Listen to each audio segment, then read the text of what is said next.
काम गर्न भनेर हिँडेको मान्छे अनि यता न उता भयो। मैले सोचेकै थिएन कि हामी काममा गएको फर्स्ट डेमा यस्तो हुन्छ भनेर। एकचोटि पुरै भिडियो हेर्नुहोस् कि तपाईँहरूले पनि थाहा पाउनुहुन्छ कति गाह्रो हुँदो रहेछ भन्ने कुरा। आज हाम्रो फर्स्ट डे जबको। हाम्रो जब चाहिँ कहाँ छ भनेर हामीले पत्तै लगाउन सकेको छैनौँ। 1 घन्टा भयो हामीले हिँड्न थालेको, बाटोमा छौँ भने हिँडेछौँ 1 घन्टा भइसक्यो। अहिलेसम्म हामीले कहाँनिर हो भन्ने त्यो पत्तै लगाउन सकेनौँ कि लोकेसन पनि कसरी दियो भन्ने म अचम्मै परेँ। यो बाटो हामीले हिँड्न लागेको 1 घन्टा भइसक्यो नन स्टप। यता नि बाटो, पछाडि नि बाटो, यता नि बाटो, पुग्नुपर्ने कहाँ थाहा छैन। उहाँले के भन्नुहुन्थ्यो अरे?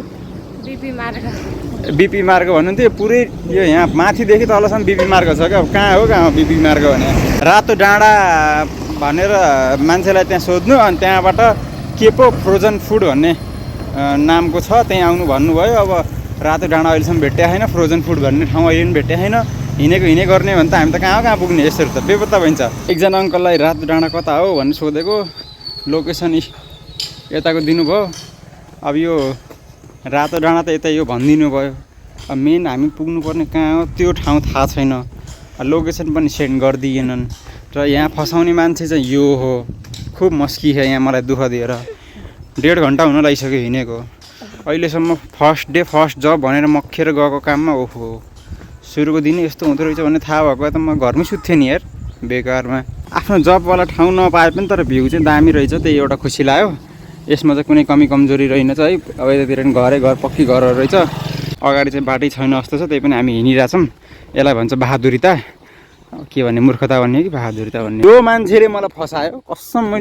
म घरमै सुत्थेँ नि चुप लाएर फोकटमा। ओहो डाँडाको कुरा गरौँ एकछिन, म कट गरेर अर्को एङ्गलबाट देखाउँछु। डाँडा यस्तो दामी छ, यस्तो दामी छ। तपाईँ नेक्स्ट टाइम यहाँ घुम्न स्योर आउनुहुन्छ क्या भनेर भन्नुहुन्थ्यो। यहाँ घुम्ने ठाउँ छैन, यहाँ सबैको आफ्नो पर्सनल घर हो। फाइनली हामी यस्तो ठाउँमा आइपुग्यौँ जहाँ अगाडि बाटै छैन। फर्स्ट डे फर्स्ट जब भनेर हिँडेको मान्छे यस्तो ठाउँमा आयौँ। यो त पुरा एडभेन्चर भयो।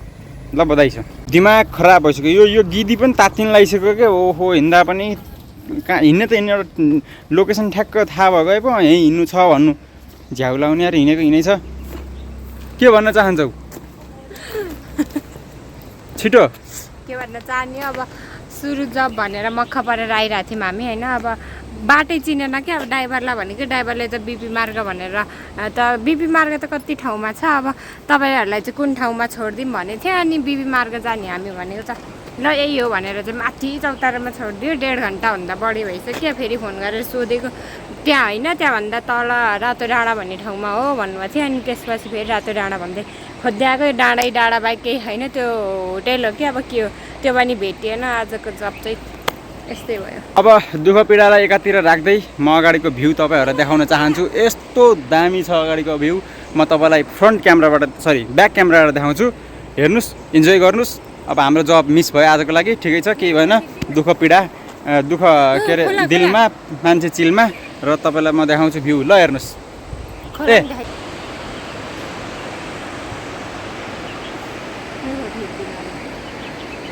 आजको दिन अब यसरी नै गयो भनौँ। अब आज पाइँदैन थाहा स्योर हो। अब यहीँ वरिपरि फोटोसोटो खिच्ने, त्यही नै हो अब आजको ड्युटी। कहाँ काम गर्न भनेर हिँडेको मान्छे यता न उता भयो। 2-4वटा टिकटक बनाइयो। मैले त बनाएको होइन, यी टिकटकर। अब मैले यसो फोटोसोटो खिचेँ, भ्यू राम्रो थियो। त्यही नै हो आजको काम। उहाँ ओहो त्यत्रो गाडीमा चढेर त्यत्रो बाटो आएर त्यत्रो बाटो हिँडेर लास्टमा यही भ्यू हेर्नलाई आइए जस्तो भयो। अब चाहिँ के गर्ने? अब आधा घन्टा जति बसमा लाग्यो, त्यसपछि 1.5 घन्टा जति हिँड्दै आइयो। र पनि मोमो बनाउने ठाउँ भेटिएन। मोमो बनाउने भनेर अब मोमो खाने भन्ने आश गरेर हिँडेको थियौँ। खासमा काम भन्दा नि खाने आशमा हिँडेको। म त काम गर्ने होइन, मोमो मात्र खाएर बस्ने भन्ने मान्छे यही हो। खै अब त्यही सोचले हिँडेको भनौँ न, त्यही सोचले हिँडेको भएर नि काममा जान नसकेको हामी असफलता भइयो। ठिकै छ, अब आजको दिन चाहिँ जस्तो भयो नि। भोलिबाट चाहिँ अब राम्ररी लोकेसन लिएर हिँड्ने गर्छौँ। अब एउटा पाठ पनि हो कि सिकाइ भनौँ न, भोगाइले सिकाउँछ भने जस्तै। अब हिजो त्यत्रो थाहा हुन्जेलसम्म लोकेसनहरू सोधिदिएन, के पनि गरिएन नि। अहिले आएर खोजेर नि हुँदैन। त्यो अब हाम्रो एउटा गल्ती भेटियो अब त्यो गल्तीलाई अब सुधार्ने मौका भयो नि त। जस्तै अब हिजै सोधेको भए अब हामीले दुःख पाउँथेनौँ, अब आज हामीले दुःख पाएको भएर अबदेखि हामीले यस्तो गल्ती चाहिँ गर्दैनौँ भन्ने सबैले त होइन। अनि त्यही भएर उसले पनि घर जाऊँ भन्ने कुरा गरिन्। सो अब चाहिँ हाम्रो लास्ट अप्सन भनेको घर जाने हो, त्यही नै हो। अब भोलि खोज्ने लोकेसन। घर जाँदैछौँ बसबाट। हो यही मान्छेले गर्दा हो दुःख पाइएको, नेक्स्ट टाइम फेरि दुःख नपाइयोस् भन्न चाहन्छु।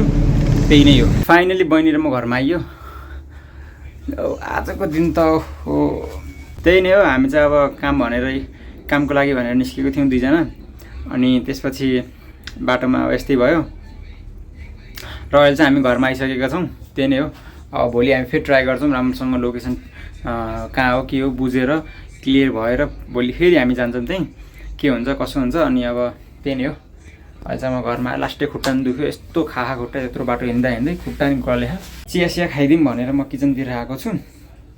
कालो चिया खान्छु मैले, दुधको चिया खाँदिनँ। कालो चिया मैले दुधको चिया पिउँथेँ, छोडिदिएँ। अलिकति स्वास्थ्यमा खासै फाइदा नदेखिएपछि कालो चिया मैले सिफ्ट गरेँ र म चाहिँ जाँदैछु चिया पकाउन। त्यही नै हो।